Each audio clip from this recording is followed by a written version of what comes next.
আসসালামু আলাইকুম। কেমন আছেন বন্ধুরা? আশা করি আল্লাহ তাআলার রহমতে অনেক ভালো আছেন। তো বন্ধুরা, চলুন আমরা আগামী ৩ থেকে ৪ দিনের শীতের আবহাওয়া সম্পর্কে বা বাংলাদেশের আবহাওয়া সম্পর্কে বিস্তারিত জেনে নিই। তো চলুন, শীতের মৌসুমে আমরা শীত নিয়েই প্রথমে দেখে নেই। আমরা তাপমাত্রা মোডে যদি যাই, আমাদের বাংলাদেশে ঠিক এই মুহূর্তে ৭টার দিকে যদি আমরা দেখি, রংপুর, সিলেট, রাজশাহী, ঢাকা, চট্টগ্রাম, এদিকে খুলনার দিকে ২০, বাংলাদেশের প্রায় জায়গায় ২০ সেলসিয়াস শীতের যেই তাপমাত্রা আমরা লক্ষ্য করতে পারতেছি। গরমের তাপমাত্রা ২২ সেলসিয়াস পর্যন্ত কোথাও কোথাও। তো আমরা যদি রাতের দিকে ট্র্যাকিং করে দেখেন, আমরা রাত ৯টা, ১০টা, ১১টার দিকে কিন্তু কোথাও কোথাও ১৬, ১৫, রংপুর, রাজশাহী ১৫ সেলসিয়াস পর্যন্ত শীত লক্ষ্য করতে পারতেছি। তারপরে আমরা সিলেটের দিকে ১৬ সেলসিয়াস, ১৪ সেলসিয়াস কোথাও কোথাও শীত লক্ষ্য করতে পারতেছি। তো আমরা যদি ট্র্যাকিং করে দেখেন, আগামীকাল ভোর ৬টায় যদি যাই, তাহলে কিন্তু আমরা রাজশাহীর দিকে ১২ সেলসিয়াস, মেহেরপুর ১২, খুলনা ১২ সেলসিয়াস, বরিশালের কিছু কিছু অঞ্চলে ১২, ১৩, অর্থাৎ সারা বাংলাদেশে আমরা মোটামুটি ১২ থেকে ১৩ সেলসিয়াসের মধ্যে গরমের তাপমাত্রা বা শীতের তাপমাত্রা লক্ষ্য করতে পারতেছি। তবে ঢাকার দিকে কিন্তু আমরা ১৫ সেলসিয়াস পর্যন্ত লক্ষ্য করতে পারতেছি, যেরকম ঢাকা, শরীয়তপুর, এইসব অঞ্চলে একটু কম থাকার সম্ভাবনা রয়েছে। তো আমরা যদি ট্র্যাকিং করে দেখেন, আগামীকাল ১০টার দিকেও, তারপরে দিনে যদি আমরা ১২টা, ১টার দিকে যাই, তাহলে দেখতেছি ২৪, ২৫, কোথাও কোথাও ২৩ সেলসিয়াস পর্যন্ত গরম থাকতে পারে। তো আমরা যদি আগামীকাল ভোর ৫টায় বা ৬টার দিকে যাই, দেখুন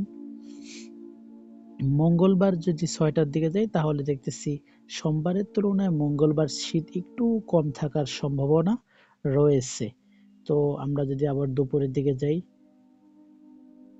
মঙ্গলবার ১২টার দিকে, তাহলে দেখতেছি ঢাকা ২৪, ২৪, ২৫, সারা বাংলাদেশে সর্বোচ্চ ২৫ সেলসিয়াস পর্যন্ত গরমের তাপ লক্ষ্য করা যাচ্ছে। তো আমরা যদি আবার বুধবার দিন দেখি সকাল ৬টার দিকে, তাহলে আমরা লক্ষ্য করতে পারতেছি ১৫ সেলসিয়াস, ১৪ সেলসিয়াস, অর্থাৎ আগামী দিনগুলোর মধ্যে সোমবারের তুলনায় মঙ্গলবার একটু কম থাকবে, মঙ্গলবার তুলনায় বুধবার আরেকটু কম থাকার সম্ভাবনা কিন্তু রয়েছে। তো আমরা যদি বৃহস্পতিবারের দিকে যাই, তাহলে কিন্তু দেখতেছেন শীত আরো কমার সম্ভাবনা রয়েছে। কিন্তু যদি আমরা সন্ধ্যার দিকে যাই, সন্ধ্যার দিকে কিন্তু অধিক শীত থাকে না, শীত ভোরের দিকেই কিছুটা শীত লক্ষ্য করা যায়। তো শুক্রবার আরো কম থাকবে, থাকার সম্ভাবনা রয়েছে। তবে পর্যায়ক্রমে কিন্তু আমরা রবিবারে যদি যাই, দেখেন রবিবার ৬টার দিকে যদি যাই, তাহলেও শীত তেমন লক্ষ্য করা যাচ্ছে না, অর্থাৎ আমরা দেখতেছি এই মুহূর্তে দিনের পর দিন কিন্তু শীত অনেকটাই কমে যাওয়ার সম্ভাবনা রয়েছে। তো চলুন আমরা দেখি আগামী দিনগুলোর মধ্যে কোথাও কোনো বৃষ্টির সম্ভাবনা রয়েছে কিনা। আমরা যে মেঘমালায় যাই, এখন কিন্তু সারা বাংলাদেশে তেমন কোথাও মেঘমালা লক্ষ্য করা যাচ্ছে না। তবে ঢাকার কিছু কিছু অঞ্চলে হালকা মেঘমালা, যা ধরার মতো নয়। তো আমরা যদি ট্র্যাকিং করে দেখেন, তেমন সম্ভাবনা নেই। ভোরের দিকে এখনো পর্যন্ত তেমন কোথাও কোনো বৃষ্টির সম্ভাবনা লক্ষ্য করা যাচ্ছে না।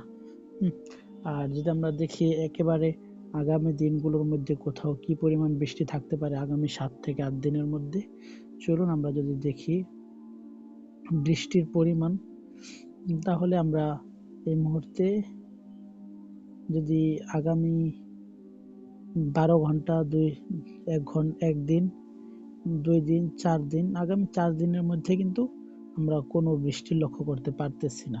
তো আমরা যদি এই জায়গায় ACMWF মোডে যাই, তাহলে দেখতেছি আগামী ৮ দিনের মাথায় কিন্তু আমরা সিলেটের কিছু কিছু অঞ্চলে ভালো বৃষ্টিপাত লক্ষ্য করতে পারতেছি, ১৮ থেকে ২০ মিলিমিটার পর্যন্ত এই শীতের মৌসুমে।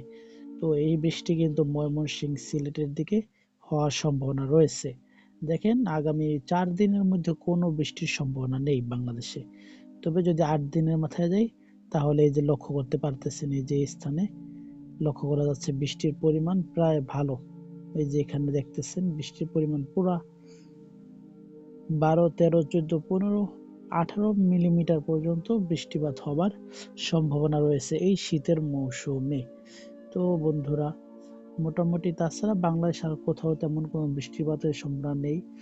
বাংলাদেশের এরিয়ার যেই বঙ্গোপসাগর তার ভিতরেও আমরা তেমন কোনো বৃষ্টিপাত লক্ষ্য করতে পারতেছি না, তবে মধ্য বঙ্গোপসাগরে আমরা বৃষ্টিপাত লক্ষ্য করতে পারতেছি, যা বাংলাদেশে কোনো প্রভাব পড়ার সম্ভাবনা নেই।